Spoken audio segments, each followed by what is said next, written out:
en mode Bilal Hassani. Hello, je suis trop contente de vous retrouver aujourd'hui pour vous parler d'un sujet un peu plus sérieux que d'habitude. Je vais vous parler de Parcoursup, de la fac, de la vie étudiante et tout ce qui va autour de ces sujets-là. Je trouve que c'est important puisque Parcoursup a ouvert hier, donc je me suis dit que c'était le moment de tourner cette vidéo-là. J'y avais pensé depuis longtemps. Faciliter les choses, j'ai essayé de répartir la vidéo en 3 parties. Donc en premier, je vais vous parler de Parcoursup. Deuxième partie, je vais vous parler de fac, des IUT, des BTS, qu'est-ce que c'est tout ça en fait. Et en dernière partie, la vie étudiante en général. Donc la partie qui m'intéresse le plus, donc je vais vraiment approfondir cette dernière partie. Je vous mettrai la minute de la dernière partie si c'est la seule qui vous intéresse. Je sais que les intros durent 4 ans, mais juste avant de commencer la vidéo, je vous laisse me suivre sur mon Instagram. Je mets beaucoup de questions, de sondages, plein de choses comme ça. Je vous le mettrai juste ici. Et on peut enfin commencer la vidéo. Donc voilà, je vous laisse nous suivre. Et donc si vous êtes en terminale...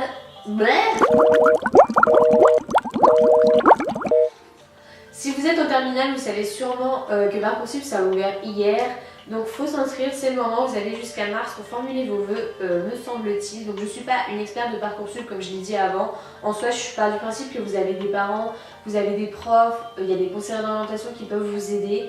Donc je vais pas faire ce boulot là, mais moi le seul conseil que je peux vous donner pour Parcoursup, c'est vraiment de mettre un maximum de vœux en fait pour être sûr de ne pas vous retrouver sans rien. Parce que pour moi, une année sans rien faire, c'est vraiment trop dur pour reprendre après les études. Si vous êtes vraiment motivé peut-être, pour moi c'est pas possible de faire une année sabbatique. Donc je vous conseille de mettre le plus de vœux possible dans le plus de villes possible. Si vous avez la possibilité d'aller dans d'autres villes, faites-le.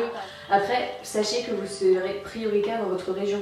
Par exemple, moi je suis d'Orléans, j'étais prioritaire à la fac de psychologie à Tours et non celle de Nantes qui n'était pas de ma région. Ce qui paraît logique, mais vous avez jusqu'à 10 vœux à faire sur Parcoursup, donc profitez-en, c'est vraiment énorme, je trouve qu'on a vraiment du choix. Ensuite, on m'a demandé sur Instagram quand j'avais été prise en psychologie. Alors, j'ai été prise en psycho juste avant d'inscrire à la fac, donc vers le 6-7 juillet, me semble-t-il. Je suis restée donc 2 mois en liste d'attente. J'étais millième en liste d'attente, quelque chose comme ça au début, et finalement j'ai été prise un mois plus tard. En fait, après le bac, il y a vraiment plein de places qui se libèrent. Donc voilà pour Parcoursup. Maintenant je vais vous parler des facs, BTS, UT. Donc moi personnellement j'ai choisi d'aller en fac de psychologie parce que ça correspondait ça correspondait après avec ce que je voulais faire. Donc une fac c'est des cours en amphi avec 3 TD par semaine qui sont des cours obligatoires. Les cours en amphithéâtre ne sont pas obligatoires, donc si tu n'es pas autonome, je ne te conseille pas la fac. Concrètement, après la fac c'est super cool, c'est pas du tout une ambiance lycée. Après, il n'y a pas trop d'ambiance en fait dans une fac parce que personne ne se connaît, il y a tellement de monde, t'es peut-être 4000 dans une fac, donc impossible de connaître tout le monde des fois. Donc à la fac, ouais, faut être très autonome, je pense que je suis pas la première à vous le dire. Concrètement, à la fac, il n'y aura personne pour travailler à votre place. En fait, pendant 4 mois, on va vous balancer des cours à fond en amphi, en TD, et à la fin du semestre, bam, il y a les partiels, il va falloir tout réviser. Donc concrètement, si tu sais te mettre au travail, c'est super pour toi.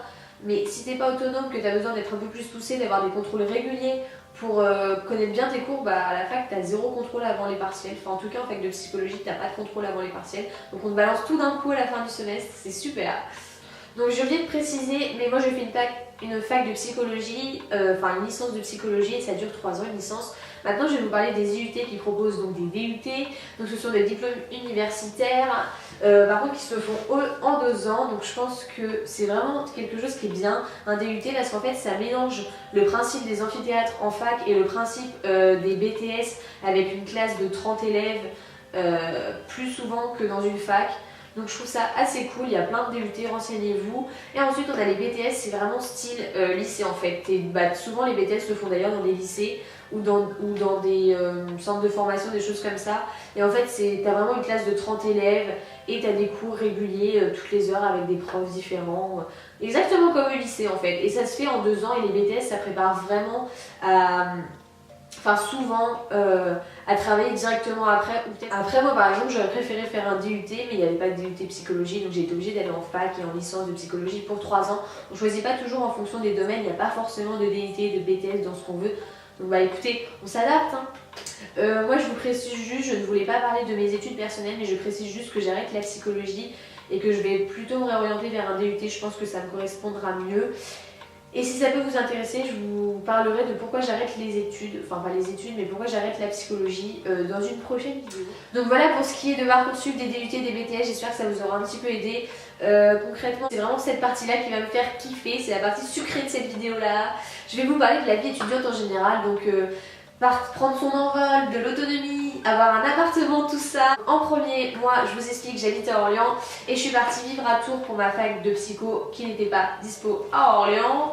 Donc j'ai pris un petit appartement à Tours, en plein centre-ville, donc ça change carrément la vie parce que j'habitais en campagne. J'adore ma vie indépendante. Au début, j'avais un petit peu peur de me retrouver toute seule. En fait, je me disais, je vais être toute seule dans un appartement. Enfin, c'est dur quand même. Puis ça fait bizarre d'être toute seule. Mais avant de prendre un appartement dans une autre ville et de faire ses études, il faut savoir que c'est un investissement. On m'a également demandé sur Instagram combien ça coûtait réellement de vivre toute seule. Bien, il faut savoir qu'il faut déjà louer un appartement. Donc, généralement, un appartement étudiant, donc un studio, c'est entre 3 et 400 € la location par mois. Après, il faut comprendre le train, etc. Donc moi, je pense que vivre toute seule bien, en tout cas dans une petite ville comme Tours, Orléans, il y en a pour à peu près 700 € compris. Après, tout dépend de vos moyens, il y a plein de choses qui varient. Donc c'est beaucoup revenu sur Instagram où vous me demandiez de parler de la vie seule. Qu'est-ce que ça fait de vivre seule? Donc forcément les premiers jours c'est pas très agréable, t'es en gros bad, t'es là mais je suis toute seule. T'es au bout de ta vie quoi. Tu sais pas quoi faire, t'es perdu dans ta nouvelle ville, tu connais rien, bref. Du coup au début c'était assez difficile la première semaine, la deuxième semaine je kiffais ma vie à fond. Genre je commençais vraiment à découvrir l'autonomie. Bon, après il y a des côtés négatifs aussi, mais vraiment tu peux faire tout ce que tu veux, tu manges ce que tu veux, tu sors quand tu veux, bref, c'est trop cool. Donc en vie étudiante, il y a vraiment moyen de sortir, de s'éclater avec ses potes. Jeudi soir, il y a beaucoup de soirées qui sont organisées pour les jeunes, en boîte de nuit, dans des bars. Puis comme tu es toute seule, bah, tu sors quand tu veux, t'as pas trop de limites, donc c'est à toi de gérer les cours et en même temps la teuf, entre guillemets. Donc voilà, super, bon courage mon gars. C'est pas facile, mais on s'en sort tous finalement. Pour parler des soirées étudiantes, ce sont des réunions entre étudiants, donc vous avez tous presque le même âge, tous un peu du même délire en fonction de votre section. Il faut savoir qu'en fac, vous aurez beaucoup moins de soirées que par exemple en IUT ou en école privée comme les écoles de commerce qui sont beaucoup plus soirées, way, etc. En fac, il y en a très peu. Ils publient juste des petites affiches dans la fac comme quoi il y a une soirée dans la boîte d'à côté, dans le bar d'à côté, voilà, c'est simplement ça en fac. Personnellement, je ne connais aucun étudiant qui regrette d'avoir pris un appartement et d'avoir changé de ville. Tout le monde kiffe sa vie, même si moi j'ai moins kiffé que ce que je m'attendais. Tout le monde kiffe sa vie en vie étudiante, d'avoir son appartement, son indépendance, c'est vraiment une prise d'autonomie, mais ça vaut le coup. Personne ne regrette, je connais aucun étudiant qui dit « ça me saoule d'avoir mon appartement ». J'espère avoir abordé tous les sujets importants pour cette vidéo-là. N'hésitez pas à me poser d'autres questions en commentaire si j'ai pas abordé tous les sujets, mais je pense avoir un peu tout fait. Voilà, j'espère que la vidéo vous a plu, que vous aurez tout compris et que je suis une bonne personne qui explique bien. Enfin, j'espère. Bref, voilà.